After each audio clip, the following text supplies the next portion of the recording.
La peur au ventre tous les jours depuis le 7 octobre et l'attaque terroriste du Hamas en Israël. Les Juifs de France vivent avec la crainte d'être agressés. Et les étoiles de David ou les tags antisémites sur les murs à Paris, en Seine-Saint-Denis ou au Petit-Quevilly nourrissent leur inquiétude. 850 actes ou menaces antisémites ont été recensés en moins d'un mois. Mais alors, où peuvent-ils vivre en paix aujourd'hui?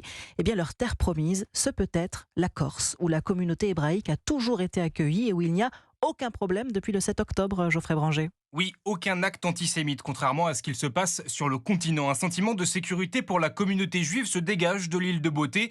Et ça ne date pas des dernières semaines. Joseph a décidé d'aller y vivre avec sa famille il y a 2 ans. J'ai fait ce choix, c'était pour cette raison justement de sécurité, ne pas être embêté. À l'époque, il n'y avait pas encore trop d'antisémitisme latent, c'était plutôt la sécurité personnelle, de pouvoir marcher dans la rue sans regarder à gauche et à droite et avoir un cadre de vie qui nous permet de vivre notre religion et notre foi et notre liberté en toute sécurité. Et selon Lévi Pinson, rabbin de Corse, de nombreux Français de confession juive souhaitent, comme Joseph, vivre leur religion en sécurité et se posent donc la question de déménager prochainement. La Corse, avec sa renommée et sa tranquillité, pousse les personnes à nous contacter pour connaître les conditions de vie sur place et nous parle d'un éventuel emménagement en Corse. Ils m'expliquent que sur le continent, ils ne se sentent plus tellement en sécurité et que l'avenir est flou et qu'ils cherchaient une région où ils pourraient vivre tranquilles avec leurs enfants. Depuis une semaine, il a reçu une dizaine d'appels de personnes envisageant sérieusement de déménager en Corse. Geoffrey Branger.